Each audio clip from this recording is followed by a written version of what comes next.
Good evening everyone, welcome back to my channel. My name is Shikha Sharma and I am a teacher by profession and my channel name is Teach Learn and Grow with me. आज मैं बात करूँगी DSSB TGT mathematics के बारे में कि आपकी उसकी स्ट्रैटेजी क्या होगी। एक्चुअली मेरे पास कमेंट्स आ रहे थे कि TGT मैथमेटिक्स के लिए भी मैम शेयर कर दीजिए, तो I am talking about that only in this video.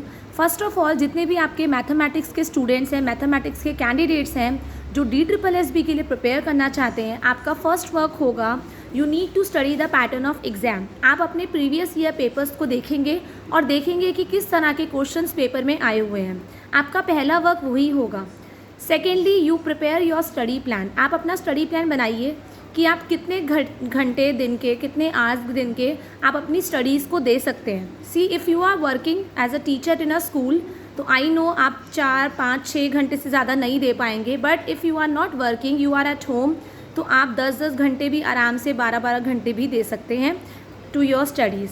आपको ये तो पता है मैथमेटिक्स में आप जितनी ज़्यादा प्रैक्टिस करेंगे आप उतने ज़्यादा परफेक्ट होते रहेंगे, उतनी ज़्यादा आपकी कैलकुलेशंस फास्ट होती रहेगी। तो पहली चीज़, आपको एग्ज़ाम पैटर्न को स्टडी करना है, उसमें से देखिए कि किस तरह के क्वेश्चंस पहले आए हुए हैं।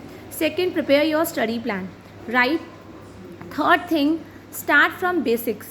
ये तो आपको पता है कि 6 से लेके 12 तक की आपको NCERT तो बहुत अच्छे से करनी है मैथमेटिक्स की। जो कंसेप्ट्स मैथमेटिक्स के NCERT में हैं that are very very important.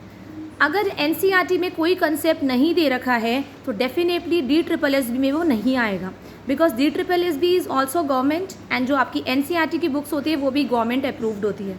इसीलिए NCERT का एक एक टॉपिक बहुत ज़्यादा इंपॉर्टेंट है from 6 to 12। Now coming to the graduation level, अगर आप पोस्ट ग्रेजुएट हैं या ग्रेजुएट हैं, उसमें से भी आपको 15 to 20% पेपर देखने को मिलेगा। पहले मैं आपको ये नहीं कहूँगी आप ग्रेजुएशन पे चले जाओ, पहले आप 6 से लेकर 12 तक के अपने सारे अच्छे से बेसिक से स्टार्ट करो। पहले अपना टारगेट बनाओ 6 to 8 को। 6 to 8 की बुक्स आपको कंप्लीट करनी है। चलो 10 दिन, मेरे को 10 दिन में 6 to 8 की सारी मैथ्स की बुक इतने अच्छे से कंप्लीट करनी है कि मुझे कहीं से भी कोई भी क्वेश्चन आ जाए मैं कर सकूं। Now coming on to 9th and 10th, फिर आप 9th 10th पे आइए and then coming to 11th 12th। और अगर फिर उसके बाद टाइम बचता है, मैं ये नहीं बोलूँगी आप ग्रेजुएशन पे जाओ, अगर आपको क्लियर करना है आराम से तो 6 to 12 कर लो, क्लियर हो जाएगा, कोई बात नहीं। 15-20 मार्क्स का अगर ग्रेजुएशन से आएगा भी तो कोई प्रॉब्लम नहीं है, पर 12 तक फिर आपको इतना परफेक्ट आना चाहिए कि आप मिस्टेक ना करें। नाउ जब आप प्रैक्टिस स्टार्ट करेंगे, आप लोग ध्यान रखिए आपको शॉर्टकट सीखने हैं। लर्न वैदिक मैथमेटिक्स। वैदिक मैथमेटिक्स में आपको शॉर्टकट दिखाएंगे। ऐसे काफ़ी सारे क्वेश्चंस होंगे जिसका शॉर्टकट है, जिसमें आपको करने में 5 मिनट लगेगा। वैदिक मैथ से आप उसको 15 सेकंड या 30 सेकंड में सॉल्व कर लेंगे, क्योंकि DSSB के पेपर में पर क्वेश्चन आपको 30 सेकेंड्स ही मिलते हैं, 30 to 35 सेकेंड्स। तो आप वैदिक मैथ शॉर्टकट्स देखिए। मैथमेटिक्स के बहुत सारे शॉर्टकट्स यूट्यूब पे भी आते हैं और उन शॉर्टकट्स को नोट डाउन करते रहिए साइड बाय साइड, क्योंकि क्या होता है अगर हम शॉर्टकट यूज़ नहीं करते हैं तो हम भूल जाते हैं, राइट। तो आप उसको नोट डाउन करते रहिए, टॉपिक का नाम डालिए, शॉर्टकट मेथड, उसमें स्टेप्स भी लिख दीजिए, क्योंकि जब आप सॉल्व करके देखेंगे आप बाद में 10 दिन बाद देखेंगे आपको लगेगा मैंने क्या किया था, मैं भूल गया।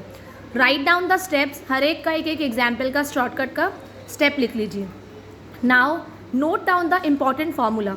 जितने भी आपके इम्पॉर्टेंट फार्मूला है, जिसके आपके अलजेब्रा के फार्मूला है या मेंसुरेशन के फार्मूलाज हैं, ज्योमेट्री के हैं, आप उनको नोट डाउन करिए एक चार्ट पेपर पे या स्टिकी नोट्स पे, जिस पे भी आप चाहते हैं, और अपने जहाँ पे भी आपका स्टडी रूम है या घर है उसको स्टिक कर दीजिए और उसको रिवाइज़ करते रहिए, क्योंकि ज़्यादातर प्रॉब्लम्स तभी आती हैं, हम कई बार क्या होते हैं एग्ज़ाम में हमें आता तो है क्वेश्चन पर हम कई गलत फार्मूला लगा के आ जाते हैं और फिर आंसर ही नहीं निकलता है। तो आप नोट डाउन करिए, एक चार्ट बना लीजिए या कुछ भी नोटबुक बना लीजिए, A4 साइज शीट ले लीजिए, जिसमें हर एक चैप्टर के इंपॉर्टेंट फार्मूलाज को आप स्टिक कर दीजिए, ताकि चलते फिरते आपकी नज़र उस पर पड़ती रहे, राइट।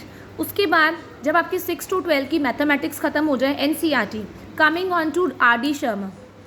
अगर आपको अपनी स्पीड बढ़ानी है और प्रैक्टिस करनी है, आप RD शर्मा पे आ जाइए। RD शर्मा की प्रैक्टिस करती रहिए, उसमें आपको वैरायटी ऑफ क्वेश्चंस मिलेंगे, जिससे आपको क्या होगा, अपने ऊपर कॉन्फिडेंस बढ़ेगा। देन मॉक टेस्ट, उसके बाद आपके पास टाइम बच रहा है तो side by side mock test करिए और वॉच देखते रहिए। आप देखिए आपको कितना मिनट लग रहा है एक क्वेश्चन को सॉल्व करने के लिए। अगर 5 मिनट लग रहे हैं तो आप अपना टारगेट बनाइए कि अगली बार मैं 3.5 मिनट में करूँगा। 3.5 मिनट लग रहे हैं, अगली बार मैं 2.5 मिनट में करूँगा।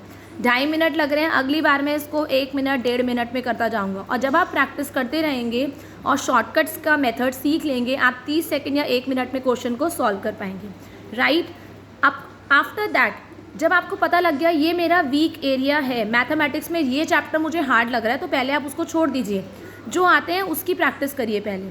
और जब आपके पास जब आपके जितने चैप्टर्स आते हैं वो कंप्लीट हो जाएंगे, then coming on your weak area, आपको पता लग गया ये मेरा वीक पार्ट है, अब आप उस पर प्रैक्टिस करिए, आपको उस पर मास्टरी करनी है, राइट। जब आप मास्टरी अपने वीक एरियाज़ पे कर लेंगे तो आपका जो मेन टारगेट होगा उसका कंप्लीट होता जाएगा। उसके बाद practice practice and practice. NCERT को एटलीस्ट 4 से 5 बार आप एग्ज़ाम से पहले कर लीजिए, एग्ज़ाम क्लियर हो जाएगा। कई बार हमें क्वेश्चंस वहाँ पे आते हैं पर हम लोग शॉर्टकट की वजह से सॉल्व करने में टाइम लग जाता है और पेपर छूट जाते हैं। एंड अगर आप किसी भी क्वेश्चन में 100% श्योर नहीं है तो लीव इट, छोड़ दीजिए उसको, क्योंकि DSSB में नेगेटिव मार्किंग होती है। तो आप मत सोचिए कि मेरा नंबर क्या पता ठीक भी हो जाए, नहीं। जिस क्वेश्चन के लिए आप 100% श्योर नहीं है, लीव दैट क्वेश्चन, तुक्के मत लगाइए वरना नेगेटिव मार्किंग हो जाएगी। एक एक 2 नंबर से कई बार हम कट ऑफ में आने से रह जाते हैं, right. And again if you want to ask any query related to any other vacancy or any other subject, you can always ask me in the comment section. Thank you everyone, have a nice day.